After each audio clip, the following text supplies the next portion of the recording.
Hello everyone, this is Neha Nishad and welcome to Engineer Study Circle. इस बार class में हम लोग पढ़ेंगे मौर्य राजवंश का इतिहास पढ़ेंगे, ठीक है। और जो कि आपकी UPSC triple S C JE 2018 जो एग्ज़ाम होने वाला है उसके लिए बहुत ज़्यादा इंपॉर्टेंट होगा आपका। जैसा कि बच्चे बोल रहे हैं एग्ज़ाम नहीं होगा, तो जब तक कि आपका एडमिट कार्ड नहीं आता है या आपके पास कोई भी नोटिफिकेशन नहीं आता है तब तक कि आप अपने एग्ज़ाम की प्रिपरेशन एज इट इज़ करते रहिए। कोई ज़रूरी नहीं है कि आपका एग्ज़ाम डिले हो ही जाए, तो इसलिए आप इस पे कंसंट्रेट ना करिए कि एग्ज़ाम डिले हो जाएगा या पोस्टपोन हो जाएगा। आप इस पे कंसंट्रेट करिए कि एग्ज़ाम अगर हो जाएगा तब क्या करेंगे। तो मौर्य वंश के बारे में हम लोग पढ़ेंगे कि जो चंद्रगुप्त मौर्य था उसने क्या सपना देखा था कि अखंड भारत को बनाने का सपना देखा था। और जो मौर्य साम्राज्य राज ये था तो इसका शासनकाल 322 ईसा पूर्व से लेकर 185 ईसा पूर्व तक रहा था। ये क्वेश्चंस हम देखेंगे, इनमें एमसीक्यू देखेंगे जो 90 प्लस होंगे बेस्ड ऑन एम्पीरियर। आपका मौर्य एम्पीरियर होगा। आप हमें कमेंट करके ये बताइएगा कि आपको थ्योरी वाइज ज़्यादा अच्छा लगता है या कि आपको कि एमसीक्यू बेस्ड होगा वो आपके लिए ज़्यादा हेल्पफुल रहेगा। तो जिस तरीके से डिमांडेड रहेगा हम उस तरीके से ही आपका कंप्लीट कराएंगे। तो चलिए स्टार्ट करते हैं, लास्ट तक बने रहिएगा इसके साथ में आप इस वीडियो में, ताकि जितने भी इंपॉर्टेंट क्वेश्चंस हैं मौर्य साम्राज्य से वो सब आप कंप्लीट कर सके और एक भी क्वेश्चन आपका ना छूटे। और आपको अगर पीडीएफ चाहिए तो आप हमारा टेलीग्राम चैनल भी ज्वाइन कर सकते हैं, जो आपको डिस्क्रिप्शन बॉक्स में जिसका लिंक मिल जाएगा। तो चलिए स्टार्ट करते हैं।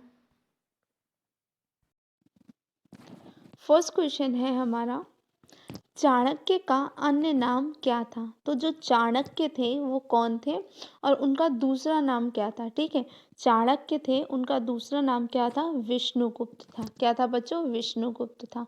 अगले क्वेश्चन की तरफ बढ़ते हैं। क्वेश्चन नंबर सेकंड है हमारा, निम्नलिखित में से किसकी तुलना मैकियावेली के प्रिंस से की जाती है।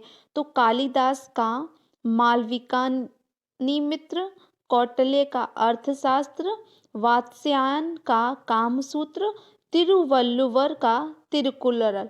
तो इनमें से पूछा गया है कि इनमें से किसकी तुलना मैकियावेली के प्रिंस से की जाती है। तो जो कौटिल्य का अर्थशास्त्र है उसकी तुलना मैकियावेली के प्रिंस से की जाती है। अगले क्वेश्चन की तरफ बढ़ते हैं। नेक्स्ट क्वेश्चन नंबर है हमारा थर्ड, वह शासक कौन था जिसने राज सिंहासन पर बैठने के लिए अपने बड़े भाई सुमीस की हत्या की थी। तो वो कौन था, अशोक था, अजात शत्रु था, कनिष्क था या सिमुक था। तो वो कौन थे, अशोक थे, जिन्होंने अपने बड़े भाई सुमीस की क्या कर दी थी, हत्या कर दी थी। क्वेश्चन नंबर फोर्थ है हमारा, निम्नलिखित में सम्राट अशोक की वह पली कौन थी जिसने उसको प्रभावित किया था। चंडालिका थी, चारुलता थी, गौतमी थी या कारुवाकी थी। तो वो कौन थी, कारुवाकी थी। अगले क्वेश्चन की तरफ मूव करते हैं। अशोक ने अपने सभी अभिलेखों में एक रूपता से किस प्राकृत का प्रयोग किया था। तो उन्होंने अर्धमागधी का किया था, शोरसैनी का किया था, मागधी का किया था या अंगिका का किया था। तो उन्होंने अशोक ने जो अपनी सभी अभिलेखकों का एक रूप किसमें किया था, अर्धमागधी में किया था। नेक्स्ट है क्वेश्चन नंबर 6 है, बिंदुसार ने विद्रोहियों को कुचलने के लिए अशोक को कहाँ भेजा था। तो बिंदुसार ने अशोकियों को कुचलने के लिए स्वर्णगिरि, तक्षशिला, उज्जैन और वैशाली, तो उन्होंने कहाँ भेजा था, तक्षशिला में भेजा था। नेक्स्ट क्वेश्चन की तरफ मूव करते हैं। क्वेश्चन नंबर 7 है हमारा बच्चों, निम्नलिखित में से वह व्यक्ति कौन है जिसका नाम देवान प्रियदर्शी भी था। ठीक है, तो मौर्य सम्राट अशोक हैं, मौर्य सम्राट चंद्रगुप्त हैं, गौतम बुद्ध हैं या भगवान महावीर हैं।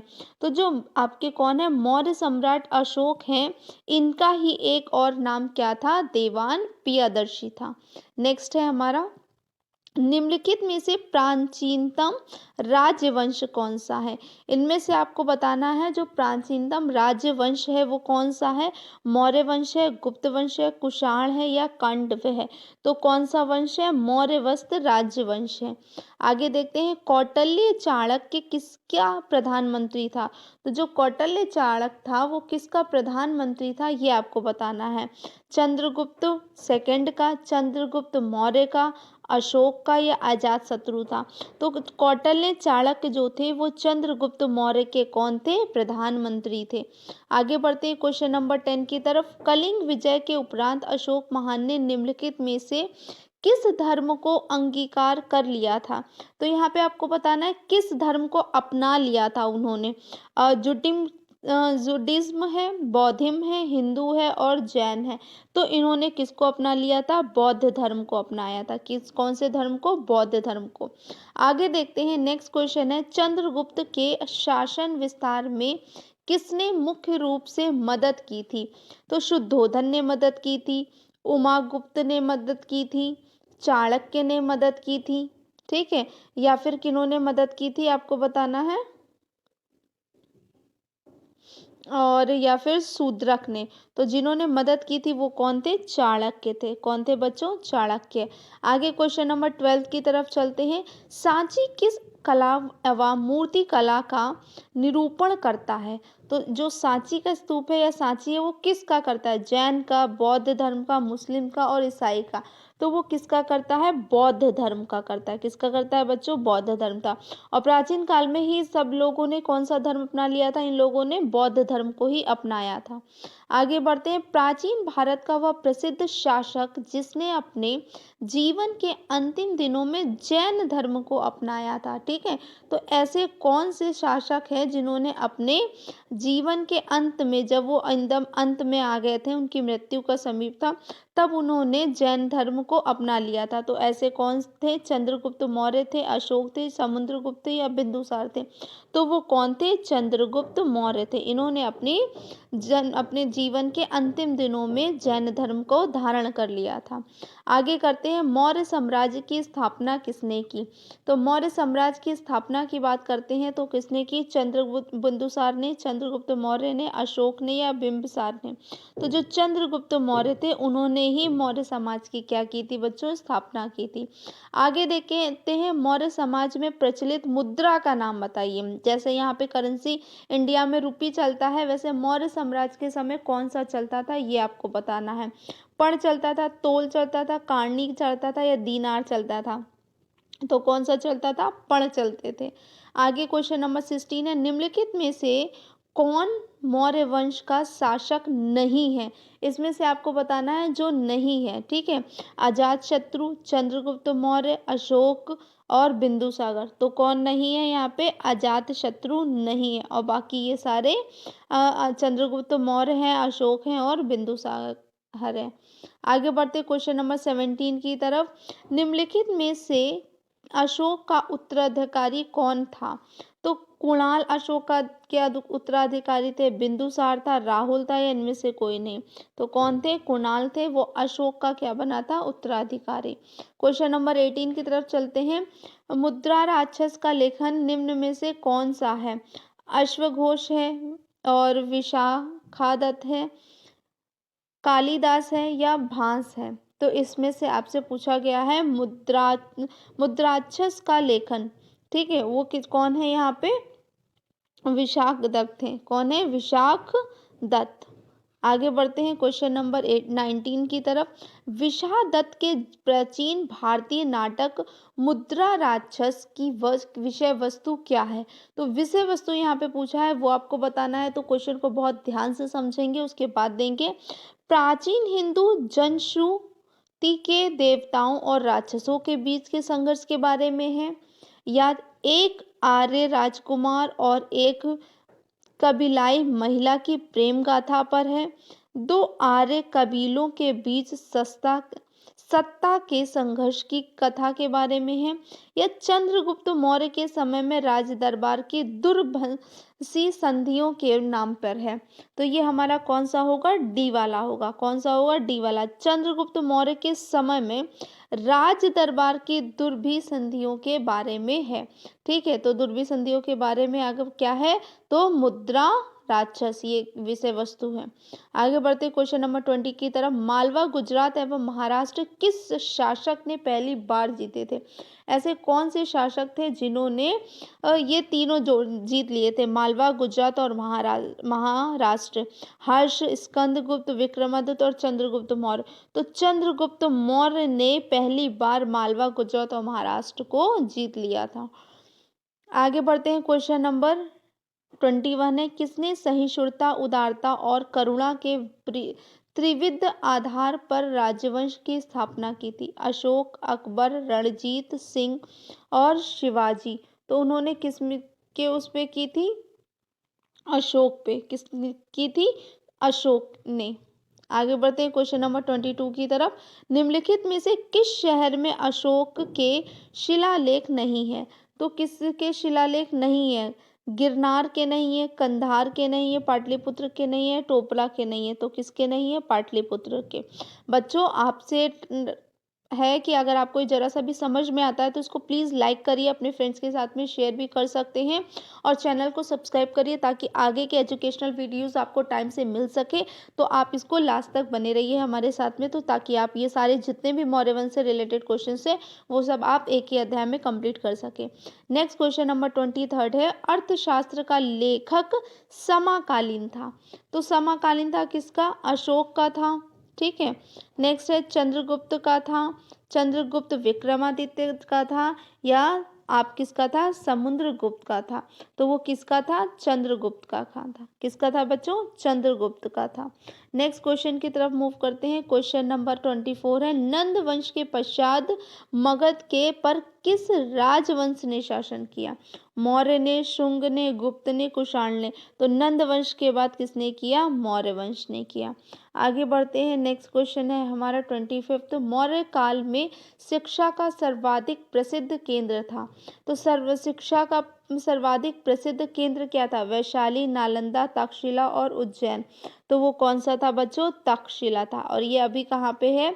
इस समय पाकिस्तान में है। आगे बढ़ते हैं। क्वेश्चन नंबर 26 है। मेगस्थनीज की पुस्तक का नाम क्या था? तो मेगस्थनीज ने जो पुस्तक लिखी थी उसका नाम क्या था? अर्थशास्त्र था, ऋग्वेद था, पुराण था या इंडिका था? तो उसका नाम क्या था बच्चों? इंडिका था। नेक्स्ट है। जिसके ग्रंथ में चंद्रगुप्त मौर्य का विशिष्ट रूप से वर्णन हुआ है वह क्या है? भास है, शूद्रक है, विशाखदत्त है या अश्वघोष है? क्या है वो? यह वह अश्वघोष है। तो वो क्या है बच्चों? विशाखदत्त है। आगे बढ़ते हैं क्वेश्चन नंबर 28 की तरफ। वह स्रोत जिसमें पाटलिपुत्र के प्रशासन का वर्णन उपलब्ध है वह है। ठीक है। क्या पूछ रहे हैं? ऐसा स्रोत जिसमें पाटलिपुत्र के प्रशासन का वर्णन है तो वो कौन सा है? दिव्यावदान है, अर्थशास्त्र है, इंडिका है, अशोक के शिलालेख है। तो यहाँ पे पूछा गया है तो वो क्या हो जाएगा हमारा बच्चों? इंडिका हो जाएगा। कौन सा हो जाएगा? इंडिका है। आगे बढ़ते क्वेश्चन नंबर 29 की तरफ। अशोक के शिलालेखों में प्रयुक्त भाषा है। तो कौन सी भाषा है जो अशोक के शिलालेखों में प्रयुक्त की गई? संस्कृत, प्राकृत, पाली और हिंदी। तो कौन सी की गई है? प्राकृत भाषा की गई है। क्वेश्चन नंबर 30 की तरफ चलते हैं। निम्नलिखित में से किस मौर्य राजा ने दक्कन की विजय प्राप्त की थी? तो ऐसे कौन थे आपको वो बताना है। तो अशोक थे, चंद्रगुप्त मौर्य थे, बिंदुसार थे या कुणाल थे? तो कौन थे वो बच्चों? चंद्रगुप्त मौर्य थे। आगे बढ़ते हैं क्वेश्चन नंबर 31 की तरफ। मेगस्थनीज ने भारतीय समाज को कितनी श्रेणियों में विभाजित किया था? 4 में किया था, 5 में किया था, 6 में किया था या 7 में किया था? तो कितने में किया था बच्चों? 7 में किया था। आगे बढ़ जाते हैं। क्वेश्चन नंबर 32 की तरफ देखते हैं। कौटिल्य के अर्थशास्त्र में किस पहलू पर प्रकाश डाला गया है? आर्थिक जीवन पर, राजनीतिक नीतियों पर, धार्मिक जीवन पर या सामाजिक जीवन पर किया गया? तो किस पे किया गया है बच्चों? राजनीतिक नीतियों पर। ठीक है। तो कौटिल्य के जो अर्थशास्त्र हैं तो उन्होंने राजनीतिक पहलुओं पे क्या दिया है? प्रकाश डाला है। क्वेश्चन नंबर 33 की तरफ चलते हैं। निम्नलिखित में से कौन सा क्षेत्र अशोक के साम्राज्य में सम्मिलित नहीं था? तो ऐसा बताना है कि वो कौन सा नहीं था। अफगानिस्तान नहीं था, बिहार नहीं था, श्रीलंका नहीं था, कलिंग नहीं था। तो अशोक के साम्राज्य में श्रीलंका उनके अंडर में नहीं था। आगे देखते हैं क्वेश्चन नंबर 34 है हमारा, पाटलिपुत्र को किस शासक ने सर्वप्रथम अपनी राजधानी बनाई थी? तो पाटलिपुत्र को सबसे पहले अपनी शासक बनाने वाले कौन थे आपके? चंद्रगुप्त मौर्य थे, अशोक महान थे, चंद्रगुप्त विक्रमादित्य थे या कनिष्क थे? तो वो कौन थे बच्चों? चंद्रगुप्त मौर्य थे। क्वेश्चन नंबर 35 की तरफ चलते हैं। पाटलिपुत्र में स्थित चंद्रगुप्त का महल मुख्यतः बना दिया। तो किसका महल मुख्यतः किसका बनाया था? ईंटों का, पत्थर का, लकड़ी का या मिट्टी का? तो उन्होंने लकड़ी का पूरा क्या बनाया था? महल बनाया था। आगे देखते हैं क्वेश्चन नंबर 36 है, बराबर यानी कि गया जिला की गुफा का उपयोग किसने आश्रय गृह के रूप में किया था? आजीविकों ने, थाराओं ने, जनों ने, तांत्रिकों ने? तो किन्होंने किया था? आजीविकों ने किया था। किसने किया था बच्चों? आजीविकों ने। आगे बढ़ते हैं क्वेश्चन नंबर 37 की तरफ। किस अभिलेख ने यह साबित किया होता कि चंद्रगुप्त का प्रभाव पश्चिम भारत तक फैला हुआ था? कलिंग अभिलेख ने, अशोक का गिरनार अभिलेख, रुद्र दमन का चूनागढ़ अभिलेख या अशोक का सपोरा अभिलेख? तो इसमें से आप हमें बताएंगे कौन सा होगा? तो वो आंसर, करेक्ट आंसर क्या होगा बच्चों? रुद्र दमन का चूनागढ़ अभिलेख। क्या है? रुद्र दमन का चूनागढ़ अभिलेख। आगे बढ़ते हैं क्वेश्चन नंबर 38 की तरफ। केवल वह स्तंभ जिसमें अशोक ने स्वयं को मगध का सम्राट बताया, ठीक है, तो वो उस स्तंभ के बारे में आपको बताना है कि वो कौन सा होगा। मस्की या लघु स्तंभ, ममिनदेई स्तंभ, क्वीन स्तंभ और भाब्रू स्तंभ? तो उन्होंने किसको कब बताया? भाब्रू स्तंभ को। आगे देखते हैं क्वेश्चन नंबर 39 की तरफ। सूची फर्स्ट एंड सेकंड से सम्मिलित करना, मैचिंग करना है, ठीक है। ए हमारा है चंद्रगुप्त, तो आपका चंद्रगुप्त किसके साथ होगा? प्रियदर्शी, सैंक्ट्रोकोटम या अमित्रघात, विष्णुगुप्त? तो इस तरीके से आपको यहाँ मैचिंग करना है। तो मैचिंग आप देख के बताइएगा कि आपकी करेक्ट कौन सी होगी। हम आपको यहाँ आंसर बता दे रहे हैं, ये आपका करेक्ट आंसर है। कैसे है? ए का हमारा चंद्रगुप्त का क्या हो जाएगा? सैंट्रोकोटम। फिर क्या है? बी का हमारा क्या हो जाएगा? सेकंड है हमारा बिंदुसार। बिंदुसार ए का हमारा क्या हो गया? 2 हो गया, ठीक है। और बी का हमारा क्या हो जाएगा? 3 हो जाएगा। बी बिंदुसार का हो गया अमित्रघात। बिंदुसार का क्या हो गया? अमित्रघात। और सी पॉइंट है हमारा, इसका क्या हो जाएगा? प्रियदर्शी। अशोक का प्रियदर्शी, क्योंकि उनका दूसरा नाम प्रियदर्शी है। और हम लोगों का फोर्थ, डी का क्या हो जाएगा? फोर्थ हो जाएगा, यानी कि फोर्थ का फोर्थ हो गया। आगे बढ़ते हैं क्वेश्चन नंबर 40 की तरफ। प्रथम भारतीय साम्राज्य स्थापित किया गया है कनिष्क द्वारा, हर्ष द्वारा, चंद्रगुप्त मौर्य द्वारा, चंद्रगुप्त द्वारा? तो यहाँ पे हमारा आंसर क्या हो जाएगा? चंद्रगुप्त मौर्य द्वारा। क्या हो जाएगा बच्चों? चंद्रगुप्त मौर्य द्वारा। नेक्स्ट क्वेश्चन है हमारा नेक्स्ट क्वेश्चन है, उत्तराल में अशोक का शिलालेख स्थित है। तो जो उत्तराल में अशोक का शिलालेख स्थित है वो कहाँ पर है आपका?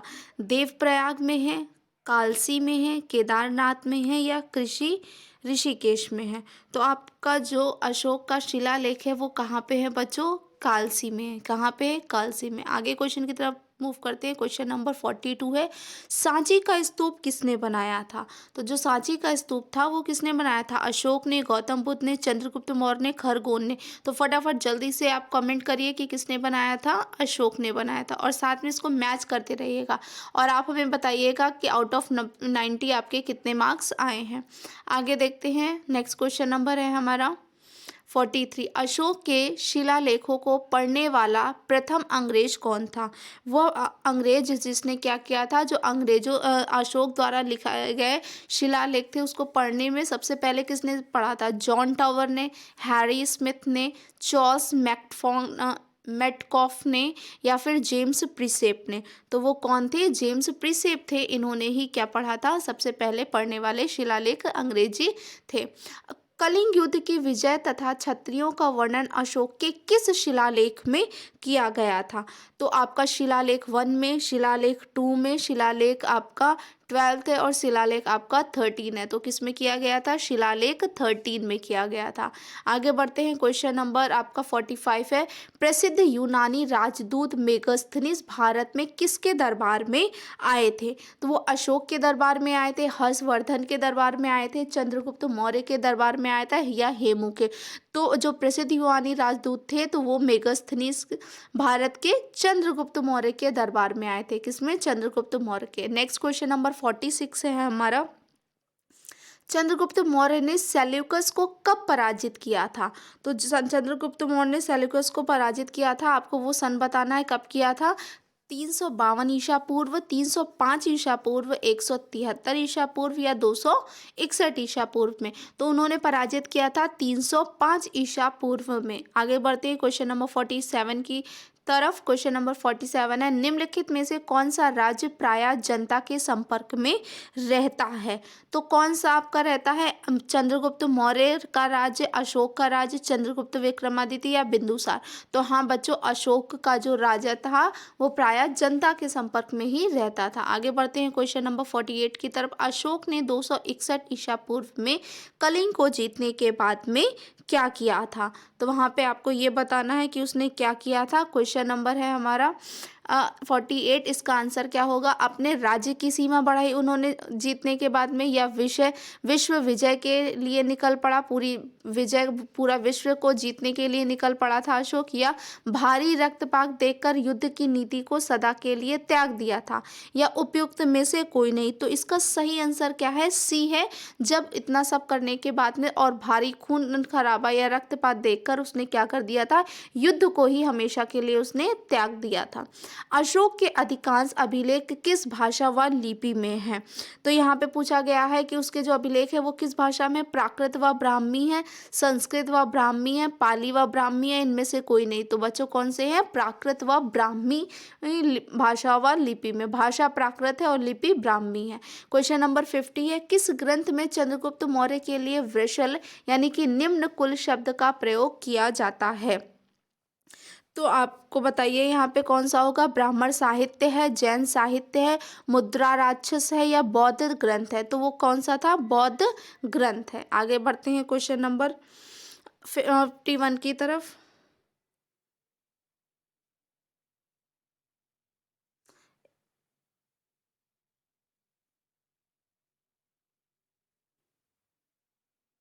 इसका बच्चों ये बौद्ध ग्रंथ नहीं होगा, इसका कौन सा होगा? मुद्रा राक्षस होगा। कौन सा होगा बच्चा? मुद्रा राक्षस होगा। क्वेश्चन क्या है हमारा? किस ग्रंथ में चंद्रगुप्त मौर्य के लिए वृषल यानी कि निम्न कुल शब्द का प्रयोग किया? तो किसमें? मुद्रा राक्षस में। क्वेश्चन नंबर 51 की तरफ मूव करते हैं। क्वेश्चन नंबर 51 है, मौर्य नरेश के बारे में निम्न में से कौन सा कथन सही है? उन्होंने विकास किया था। तो यहाँ पे आपको बताना है उन्होंने किसका विकास किया था? संस्कृति, कला व साहित्य का किया था, सोने के सिक्के का किया था, प्रांतीय विभाजन किया था, हिंदू कुश तथा साम्राज्य किया था। तो आपका इसमें आंसर कौन सा होगा? केवल एक सही है, केवल दो सही है, केवल 1 2 3 सही है या 1 3 4 सही है? तो जल्दी से कमेंट करके बताइए कौन कौन सा है। संस्कृति, साहित्य व कला का किया था उन्होंने, विकास किया था, प्रांतीय विभाजन किए थे और हिंदू कुश तथा साम्राज्य किया था। तो इस तरीके से आंसर नंबर कौन सा हो गया हमारा? 50, आपका 51 का हो गया, डी हो गया। आगे मूव करते हैं क्वेश्चन नंबर 52 की तरफ। कथन ए, अशोक ने कलिंग को मौर्य साम्राज्य में जोड़ लिया था। कारण, कलिंग दक्षिण भारत को आने वाले स्थलीय एवं समुद्री मार्गों को नियंत्रित करता था। तो आपको ये कथन जो है आपको इसमें बताना है कि क्या जोड़ लिया गया था, और कलिंग दक्षिण भारत को आने वाले स्थलीय एवं समुद्री मार्गों को नियंत्रित करता था। तो इसमें क्या है? ए और आर दोनों सही हैं, तथा आपका कौन सा है? 2 ऑप्शंस दिया है, एक ये आर दिया है, एक ये ए दिया है। ठीक है, कौन सा है? अशोक ने कलिंग को मौर्य साम्राज्य में जोड़ लिया था, और दूसरा क्या था? कलिंग दक्षिण भारत को आने वाले स्थलीय एवं समुद्री मार्गों को नियंत्रित करता था।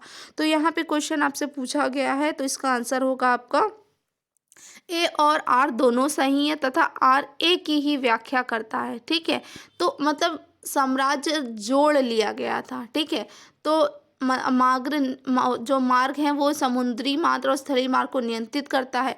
दूसरा क्या है? ए और आर दोनों सही हैं तथा आर ए की सही व्याख्या नहीं करता है।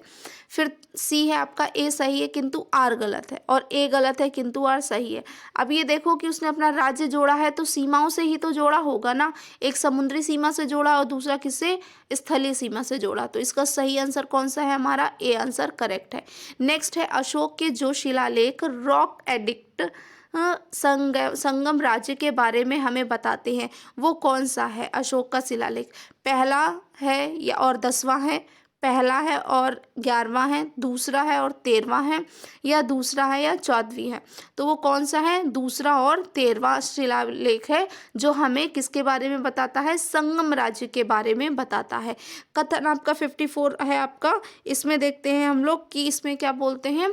कथन पहला एक स्टेटमेंट है हमारा, अशोक के राज्य देशों के अनुसार धार्मिक निष्ठा की अपेक्षा जनता के मध्य सामाजिक समरसता अधिक महत्वपूर्ण थी। और दूसरा कथन क्या है, आर कथन है, उसने धर्म संवर्धन के स्थान पर समता विचार को प्रसार किया। तो इसमें यहाँ पे कौन सा सही होगा आपको ये बताना है। ए आर दोनों ही सही है तथा आर ए की ही व्याख्या करता है। देखें आर वाला ए से रिलेटेड है कि नहीं। उसने देखो पहला क्या कह रहा है, अशोक ने राज्य देशों के अनुसार धार्मिक निष्ठा की अपेक्षा जनता के मध्य सामाजिक समरसता अधिक महत्वपूर्ण मानी। मतलब उन्होंने धर्म को इतना ज़्यादा इंपॉर्टेंस नहीं दिया। फिर क्या है, उसने धर्म संवर्धन के स्थान पर समानता को विचारों को प्रसार किया, ये भी सही है आपका। दूसरा है आपका बी है, ए और आर दोनों ही सही है, आर ए की व्याख्या नहीं करता है। तो इसमें क्या है आपका, इसमें भी आपका करेक्ट होगा फर्स्ट। क्यों, क्योंकि अगर उन्होंने क्या किया, धर्मनिष्ठा को नहीं माना, लोगों की बात ज़्यादा सुनी। ठीक है, आगे क्वेश्चन नंबर 50 की तरफ मूव करते हैं। क्वेश्चन नंबर 55 है, निम्नलिखित में से किस राज्य देश में अशोक की व्यक्तिगत नाम अशोक का उल्लेख मिलता है। तो उसमें किस में मिलता है, कालसी में मिलता है, रुमिनदेई में मिलता है, विशिष्ट कलिंग राज्यादेश में मिलता है, या फिर मास्की में मिलता है। तो वो किस में मिलता है बच्चों, मास्की में मिलता है। क्वेश्चन नंबर 56 की तरफ मूव करते हैं। निम्नलिखित वक्तव्यों में कौन सा एक वक्तव्य अशोक के प्रसर स्तंभों के बारे में गलत है। अब यहाँ पे देखो क्या बताना है, यहाँ पे गलत बताना है, यहाँ पे सही नहीं बताना बच्चों, यहाँ क्या बताना है, यहाँ पे गलत बताना है। तो इन पर बढ़िया पालिश है, या ये अखंड है, स्तंभों का शेफ्ट शुंडाकार है, या ये स्थापत्य संरचना के भाग है। तो ये क्या है आपका, ये स्थापत्य संरचना के भाग है। क्या है, स्थापत्य संरचना के भाग है। क्वेश्चन नंबर 57 है, श्रीनगर की स्थापना किस मौर्य शासक ने की थी। तो जो श्रीनगर है उसकी स्थापना किसने की थी, अशोक ने, बिंदुसार ने, चंद्रगुप्त मौर्य ने, या दशरथ ने। तो उसको किसने की थी, अशोक ने की थी। और हाँ बच्चों, अगर आपको कोई डाउट होता है, अगर आपको थ्योरी पढ़नी है तो उसमें भी आप मुझे कमेंट में बता सकते हैं। तो आपके लिए मैं पूरा थ्योरी और डिटेल एज आ एक स्टोरी करके इसमें डाल दूंगी, ताकि आप उस स्टोरी से समझ जाओगे बहुत अच्छी तरीके से कौन क्या है, किस तरीके से है। तो वो आप कमेंट में मुझे बताइए कि आपके लिए एमसीक्यू बेस्ट रहेंगे या फिर आपको थ्योरी वाइज पढ़ना है। क्वेश्चन नंबर 58 है, सूची यहाँ पे आपको मिलान करना है फर्स्ट और सेकंड को। ठीक है, जैसे पहला है आपका अपराध, फिर क्या है दक्षिणापथ है, सॉरी उत्तरापथ है, फिर क्या है दक्षिणापथ है, और फिर है अवंती राष्ट्र और प्राची पूर्व प्रदेश। तो अब इनको मिक्स उसको मैचिंग करना है। ठीक है, जैसे आपका कौन सा होगा, तो यहाँ पे आप देख के बताएंगे कि आपका कौन सा सही होगा। तो देखते हैं हम लोग यहाँ पे। अब पहले का है क्या होता है, उत्तरापथ का क्या होगा, तक्षशिला है। दक्षिणापथ का आपका क्या होगा, सुवर्णगिरी होगा। ठीक है, और आपका सी का क्या है, अवंती राष्ट्र का सी का उज्जैनी है, और प्राची का क्या है, पाटलिपुत्र है। तो हमारा इसमें सही कौन सा हो गया, ए वाला सही हो गया। अगर आपको 2 या 3 मिल जाते हैं तो आप उसमें ही जान जाएंगे कि हाँ देखो इस तरीके से आपने पहला देखा, पहला इसमें भी है, दूसरा देखा, दूसरा है, पर सी इसमें है, सी इसमें है, तो आपको यहाँ कन्फर्म हो जाएगा कि आपका कौन सा सही है। आगे देखते हैं क्वेश्चन नंबर 59, किस ग्रंथ में शूद्रों के लिए आर्य शब्द का प्रयोग किया गया था। ठीक है, जो शूद्र थे उनको आर्य शब्द से संबोधित किया गया, किसमें, अर्थशास्त्र में, मुद्रा राक्षस में, या अष्टाध्यायी में, या वृहत कथा मंजरी में। तो अर्थशास्त्र में जो शूद्र थे उनको आर्य के नाम से क्या किया, संबोधित किया गया। क्वेश्चन नंबर 60, अशोक ने अपने राज्याभिषेक के चौथे वर्ष में निग्रोध के प्रभाव से प्रभावित होकर किसे बौद्ध धर्म की दीक्षा ली। किसे मतलब किस से बौद्ध धर्म की क्या ली थी, उन्होंने दीक्षा ली थी। नागार्जुन से ली थी, निर्ग्रोध से ली थी, उपगुप्त से ली थी, या इनमें से कोई नहीं। तो उन्होंने किससे ली थी, उपगुप्त से ली थी। किससे ली थी बच्चों, उपगुप्त से।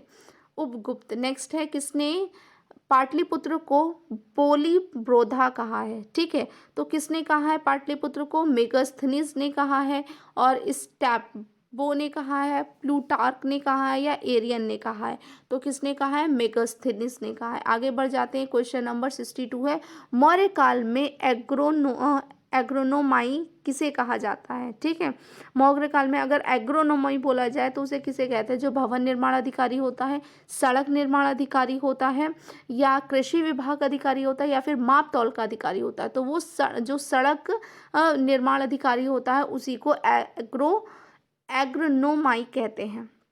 नेक्स्ट है क्वेश्चन नंबर 63, मौर्य काल में गुप्तचरों को क्या कहा जाता है? तो गुप्तचरों को क्या कहते हैं? गूढ़ पुरुष कहते हैं, गुप्तचर कहते हैं, संस्था एवं संचार कहते हैं, या खोजी कहते हैं? तो क्या कहते हैं बच्चों? गूढ़ पुरुष कहते हैं। क्या कहते हैं? गूढ़ पुरुष। आगे बढ़ जाते हैं, क्वेश्चन नंबर 64 क्या कहता है? किस श्रीलंकाई शासक ने अपने आप को मौर्य सम्राट अशोक के आदर्शों के अनुरूप ढालने की कोशिश की थी? तो किसने की थी ये आपको बताना है। महाबली ने, वीर सिंह ने, तिस्म ने, राणा सिंधे ने? तो किन्होंने की थी? तिस्म की थी। किसने की बच्चों ने? तिस्म सिप ने की थी। क्वेश्चन नंबर 65 है, किस जैन धर्म ग्रंथ में चंद्रगुप्त मौर्य के जैन धर्म अपनाने का उल्लेख होता है या मिलता है? पूर्व है, परिशिष्ट परवन है, अंग है, या आपका उमांग है? तो किस में है बच्चों? ये आपका परिशिष्ट पर्वन में है, जहाँ पे जो चंद्रगुप्त मौर्य ने जैन धर्म को अपनाया है वहाँ पे उसको उल्लेख यानी कि उसका वर्णन किया गया है। किस महीने से मौर्य का राजकोषीय वर्ष फिर आपका फाइस्कल ईयर आरंभ होता है? उनमें से शामिल है, तो इनमें से कौन सा है? फागुन मार्च है, आषाढ़ जुलाई है, ज्येष्ठ जून है, या पौष माघ यानी कि जनवरी फरवरी है? तो किसमें का है बच्चों? ये आपका आषाढ़ जुलाई का है। नेक्स्ट है हमारा क्वेश्चन नंबर 67, निम्नलिखित में से किन किन दक्षिण भारतीय जातियों का उल्लेख अशोक के शिलालेख में किया गया है? तो चोला, पल्लव, पांडव, आपका सत्यपुत्र, केरलपुंड और विष्णुकुंड, इनमें से आपको बताना है कि किसमें से किया गया है। तो इसमें से किसमें किया गया है? फर्स्ट में किया गया है। ठीक है, किसमें किया गया है? फर्स्ट में चोला में किया गया है। ठीक है, फिर थर्ड में किया गया है आपका पांड्य में किया गया है, फोर्थ में है सत्यपुत्र में किया गया है, और फिफ्थ केरल पुत्र में किया गया है। तो ऑप्शनल में देखिए फर्स्ट हमारा कौन सा है? फर्स्ट इसमें है, फर्स्ट इसमें। सेकंड कौन सा है? सेकंड आपका सेकंड तो नहीं है। तो थर्ड पूछा है, थर्ड हमारा इसमें है। तो हमारा करेक्ट वाला कौन सा हो जाएगा? ये हमारा क्या हो गया? करेक्ट हो गया बच्चों। नेक्स्ट मूव करते हैं क्वेश्चन नंबर 68 की तरफ। अशोक के बारे में जानने के लिए महत्वपूर्ण स्रोत क्या है? अगर अशोक के बारे में जानना है तो हमें क्या करना चाहिए? आहत मुद्रा के बारे में जानना चाहिए, शिलालेख के बारे में पढ़ना चाहिए, यूनानी लेख पढ़ना चाहिए, या बौद्ध साहित्य को पढ़ना चाहिए? तो अगर हमें अशोक के बारे में जानना है तो उनके द्वारा लिखवाए गए सारे शिलालेख के बारे में हमें जानकारी रखनी चाहिए। अशोक के काल में कौन सी लिपि दक्षिण भारत में परिवर्तित हुई थी? अब यहाँ पे लिपि आपको बतानी है, ब्राह्मी थी, अरमाइक थी, खरगोष्ठी थी, या यूनानी थी? तो जैसा कि आपको पता है कौन सी आपकी लिपि थी? ब्राह्मी लिपि थी। और भाषा कौन सी? प्राकृत भाषा थी। नेक्स्ट है 70 क्वेश्चन नंबर, अशोक का अभिलेख भारतीय उपमहाद्वीप के बाहर भी पाया जाता है, निम्नलिखित में से किस देश में पाया जाता है? तो अफगानिस्तान में, चीन में, बर्मा में, नेपाल में? तो वो कहाँ पाया जाता है? अफगानिस्तान में। आगे बढ़ जाते हैं क्वेश्चन नंबर 71 की तरफ। अनयंत पॉलिश किए गए एकाश्म अशोक स्तंभ जिस पांडुरंजित वालुकाश्म के एकल टुकड़ों में दक्षित किए गए हैं उसे साधारणतः कहाँ की खदानों से निकाला गया? तो आपको यहाँ पे ये आंसर बताना है, तो कौन सा होगा? मिर्जापुर के समीप जो चुनार है वहाँ से, लौरिया नंदनगढ़ से, वाराणसी के समीप सारनाथ से, या भुवनेश्वर के समीप उदयगिरी से? तो कहाँ से किया गया है उन बच्चों? मिर्जापुर के समीप चुनार से। आगे बढ़ते हैं क्वेश्चन नंबर 72 है, भारतीय लेखन की कला नहीं जानते हैं, यह किसकी उक्ति है? ठीक है, जो भारतीय लेखन की कला है वो किसकी उक्ति है आपको ये बतानी है। कौटिल्य की है, प्लिनी की है, लुटार्क की है, या मेगास्थनीज की? किसकी है बच्चों? मेगास्थनीज की। आगे बढ़ते हैं क्वेश्चन नंबर 73 की तरफ। क्वेश्चन नंबर 73 क्या कहता है? किस मौर्य सम्राट ने एक विदेशी राजा सीरिया के एक्टियोकस फर्स्ट से अंजीर, शराब और दार्शनिक को भारत भेजने का आग्रह किया था? तो किसने किया था? चंद्रगुप्त मौर्य ने, और बिंदुसार ने, अशोक ने या कुणाल ने? तो किसने किया था बच्चों? बिंदुसार ने किया था। आगे देखते हैं क्वेश्चन नंबर 74। अशोक द्वारा कलिंग पर चढ़ाई की जानकारी के लिए कौन सा महत्वपूर्ण स्रोत है? आपको स्रोत बताना है कौन सा है। महावंश है, दिव्यावदान है, 13वां वृहत शिलालेख है, या फिर 7वां वृहत स्तंभ अभिलेख है? तो वो कौन सा है बच्चों? 13वां वृहत शिलालेख है। आगे देखते हैं क्वेश्चन नंबर है 8 75। बिंदुसार की मृत्यु के समय अशोक एक प्रांत का गवर्नर था। इस प्रांत की पहचान करें। उज्जैन है, तक्षशिला है, सुवर्णगिरी है या तोसली है? तो कौन सा है बच्चों यहाँ पे? उज्जैन है। कौन सा है यहाँ पे? उज्जैन है। नेक्स्ट देखते हैं आपका क्वेश्चन नंबर 76 है। किस शिलालेख में अशोक ने घोषणा की कि सभी मनुष्य मेरे बच्चे हैं? तो ऐसे कौन से शिलालेख में उन्होंने घोषणा की? पृथक कलिंग शिलालेख में, दूसरा वृहत शिलालेख में, पांचवा वृहत शिलालेख में या बराबर गुहा लेख में? तो उन्होंने किसमें की थी? पृथक लिंग शिलालेख, कलिंग शिलालेख में। किसमें? जो आपका पृथक कलिंग शिलालेख है उसमें की थी। नेक्स्ट क्वेश्चन नंबर 77 है। कौन सी घोषणा युद्ध और हिंसा के प्रति अशोक के आंतरिक दुख को स्पष्ट करता है? तो किसमें करते हैं? गिरनार शिलालेख में, मनसेहरा शिलालेख है, पांचवा वृहत शिलालेख है या कलिंग का पृथक शिलालेख है? तो यहाँ पे आपका आंसर कौन सा हो जाएगा? कलिंग का पृथक शिलालेख। आगे बढ़ जाते हैं। क्वेश्चन नंबर 78 क्या कहता है?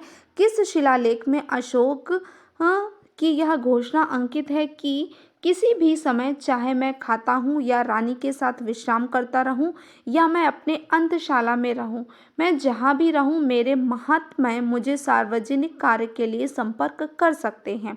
तो ये किस में कहा गया है आपको ये बताना है। दूसरे शिलालेख में बताया गया है, चौथे शिलालेख में है, पांचवें शिलालेख में है या छठवें शिलालेख में? तो किस में है बच्चों? छठवें शिलालेख में। आगे देखते हैं। क्वेश्चन नंबर है 79। निम्नलिखित में से कौन अवरोही क्रम में जिला स्तर के अधिकारियों का नाम बताता है? तो यहाँ पे आपको देख के जल्दी से बताना है कि किस में बताएगा। आपका प्रादेशिक, राजुक और युक्तक है आपका। तो यही हम लोगों का कौन सा है? ये है। पहले क्या है? प्रादेशिक, प्रदेश आता है, फिर राज्य आता, आपका प्रदेश, फिर राज्य, फिर युक्तक आएगा। इस तरीके से प्रादेशिक, राजुक और युक्तक। तो आंसर नंबर हमारा क्या हो जाएगा? फर्स्ट। अब मूव करते हैं क्वेश्चन नंबर 80 की तरफ। विष्ट है। क्या विष्ट है? यहाँ पे हमको ये बताना है। वैवाहिक अनुष्ठान है, बेगारी है, प्रांत है या जिला है? तो बेगारी क्या है? विविष्ट है। विष्टि है, सॉरी, क्या है? विष्टि है। मौर्य काल में सीता से तात्पर्य है, ठीक है। मौर्य काल में अगर सीता की बात की जाए तो उससे क्या तात्पर्य होता था कि किसके बारे में बात की जा रही है? एक देवी के बारे में, एक धार्मिक संप्रदाय के बारे में, राजकीय भूमि से प्राप्त आय या ऊसर भूमि? तो किसके बारे में होती थी? राजकीय भूमि से प्राप्त आय के बारे में अगर तात्पर्य है तो उसकी बात हो रही है या उसके बारे में बताया जा रहा है, तो किससे रिलेटेड था? वो सीता से रिलेटेड था। नेक्स्ट है 82 क्वेश्चन नंबर है। निम्नलिखित में से मौर्य कला का सबसे अच्छा नमूना कौन है? ठीक है, सबसे अच्छा एग्जाम्पल क्या है? स्तंभ है, स्तूप है, गुफा है, गुफा निर्माण है या चैत्य है? तो क्या है बच्चों? यहाँ पे स्तंभ था। मौर्य काल का सबसे अच्छा एग्जाम्पल या नमूना क्या है? स्तंभ है, जो पोल्स होते हैं। कहाँ से प्राप्त अभिलेखों से मौर्य काल में अकाल, सूखा जैसी देवी प्रकोप के समय राज्य द्वारा राहत कार्य किए जाने का विवरण मिलता है?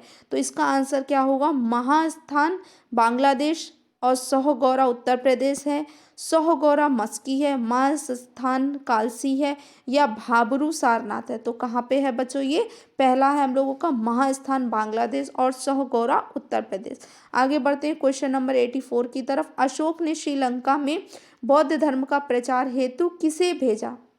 बौद्ध धर्म के प्रचार हेतु उन्होंने महेंद्र को भेजा, संघमित्रा को भेजा, एवं भी दोनों को भेजा और महारक्षित।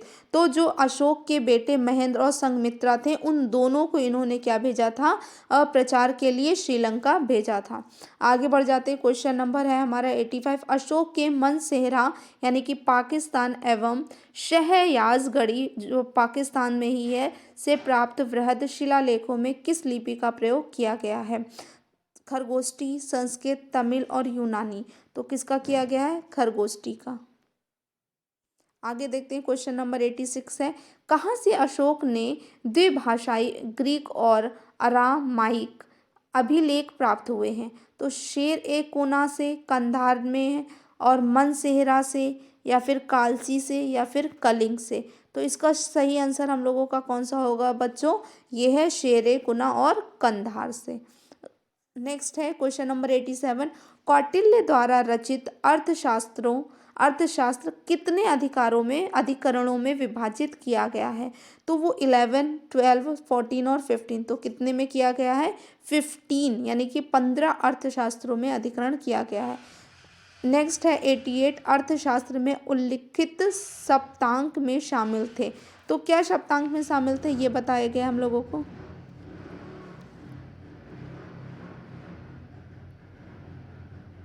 थे तो राजा, क्षेत्र, प्रशासन एवं कोष शामिल थे। संगीत, नृत्य, राग एवं मल्ल युद्ध शामिल थे। मैत्री, असन्य, सेवक, अधीनस्थ, मुद्रा निर्माण से संबंधित कर्मचारी थे, या राजकुमार, आचार्य, व्यापारी एवं साधु थे। तो सही करेक्ट हम लोगों का क्या है? कौन शामिल थे? राजा, क्षेत्र, प्रशासन एवं कोश। नेक्स्ट है क्वेश्चन नंबर 89, अशोक का समकालीन तुर्मय कहाँ का राजा था? तो अशोक का जो समकालीन तुर्मय था वो कहाँ का राजा था? मिस्र का, कोरिंथ का, मेसिडोनिया का, या सीरिया का। तो वो कहाँ का राजा था? मिस्र का। आगे बढ़ते क्वेश्चन नंबर 90 है, किसने शासनकाल में डीमेक्स भारत आया था? ठीक है, किसके शासनकाल में? बिंदुसार के, चंद्रगुप्त मौर्य के, अशोक के, या कनिष्क के? तो वो बिंदुसार के शासनकाल में जो डायमिक्स या डेमिक्स था वो भारत आया था। अब ये क्या होगा? लास्ट का ये क्वेश्चन है हमारा आज के लिए, एकदम लास्ट और इम्पॉर्टेंट क्वेश्चन है। क्या है हम लोगों का? निम्नलिखित अभिलेखों में से किसमें अशोक का नामोल्लेख हुआ है?